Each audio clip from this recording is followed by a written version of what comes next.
की मुंह दिखाई की रस्म में हमारी दोनों बहू को यानी कि डॉली और नताशा को मिला चूल्हा चौका। यानी कि सासू माँ ने गिफ्ट दिए, सबसे पहले बड़ी बहू ने गिफ्ट दिए यानी कि हार, क्योंकि सबसे बड़ी बहू वही है यानी कि अमरीश भाई साहब की बीवी। और उसने मुंह दिखाई में मुंह देखा और दिया डायमंड का हार, बहुत अच्छा था। फिर सासू माँ ने दोनों से वो हार ले लिया कि हम संभाल के रखेंगे। डोली बोली नहीं मुझे वीडियो बनाने, बोला नहीं सारे हार हमारे हमारे अलमारी में रहते। जहाँ नताशा सोच रही कितनी अच्छी थिंकिंग है, दामा भी यही करती है। फिर हमारी प्रणाली बहन ने छोटी छोटी इयरिंग्स दी जहाँ पे उसकी मजाक बनाई गई, जहाँ पे हमारी अम्बा काकी बोली साथ में दूरबीन भी दे देती ना तुम, इतनी छोटी छोटी चीज दिखेंगी कैसे इनको। बोला मेरी मुंह दिखाई में भी मुझे इतनी छोटी मिली थी, इससे भी छोटी चीज मिली थी मुझे। उस वक्त दूरबीन आपने मुझे नहीं की थी पास ऑन, तो मैंने भी इनको पास ऑन नहीं की। जहां डोली बोली मजा आ गई, क्या फनी था। आपने ना मुझे मिलना मुंह दिखाई के बाद, आपके साथ मिलके मैं फनी कंटेंट बनाऊंगी, रील्स बनाऊंगी। जहां पे हमारी प्रणाली ने बोला पहले तो तुम मुझसे तमीज से बात करो, क्योंकि मैं तुमसे बड़ी हूं, ओहदे में भी और रिश्ते में भी। ठीक है, यहाँ आप तू मैं नहीं चलता है। मतलब वैसे तो पूरा घर ही फनी है, सबके साथ मजा आएगी वीडियो बनाने में। अम्बा का की बोली वैसे तो दहेज में लोग पता नहीं क्या क्या लाते हो, तुम इस कैमरामैन को लाई हो।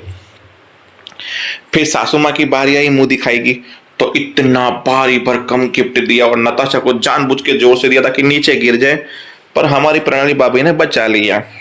अब खोला तो पता चला अंदर चूल्हा था यानी गैस। बोला कि देखो जैसे इन दोनों की शादी हुई थी तो इन दोनों की रसोई मैंने अलग कर दी थी, यानी कि चूल्हा चौका दोनों का अलग कर दिया था।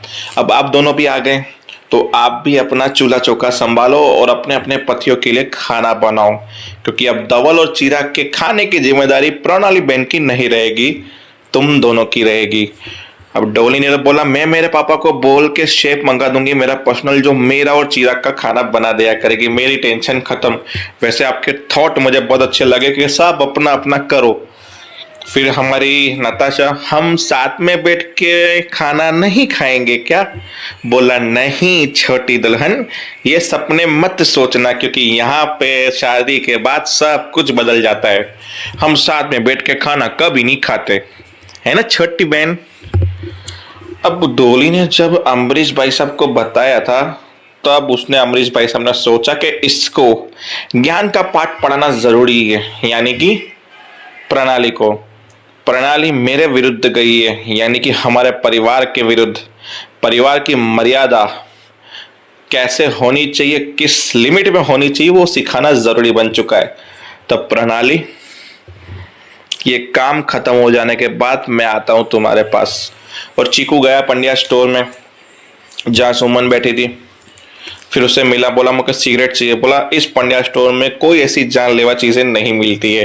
बोला ठीक है मुझे चावल दे दो, यहाँ के चावल बहुत फेमस है मैंने सुना है। बोला वो फेमस है, सालों से क्वालिटी मेंटेन है।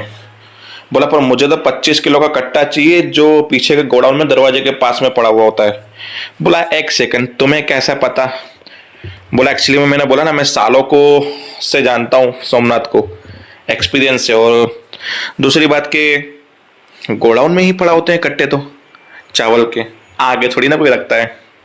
बस बोरी उठा के गोम्बी की तरह निकला, जहाँ पर सुमन को गोम्बी की याद आई। बोला पर तूने काउंटर गंदा किया है, सफाई कौन करेगा, तेरा बाप। मतलब उसके हाथ थोड़े गंदे थे, पेन साफ किया था तो कीचड़ वाले। बोला बाप जिंदा होता तो शायद वही करता, पर बाप नहीं है, चलता हूँ, ये रहे पैसे। गोम्बी की तरह मजदूर की तरह गोडाउन से बोरी उठा के चीकू बाहर निकला। सुमन थोड़ी इमोशनल हो गई इस चीज पे, चीकू को भी सब कुछ याद आया। बस यही था आज के एपिसोड की कहानी। बाकी एंड तो वही घिसा पीटा जो आज चौथा दिन है। धवल नताशा की बातें, पीछे से अमरीश भाई साहब आएंगे, चुकना चूर कर दूंगा वगैरह वगैरह। पर देखते हैं चीकू आया है तो क्या रोल प्ले करेगा और पंड्या स्टोर को कैसे बचाएगा, देखते रहिए। तब तक के लिए जय हिंद।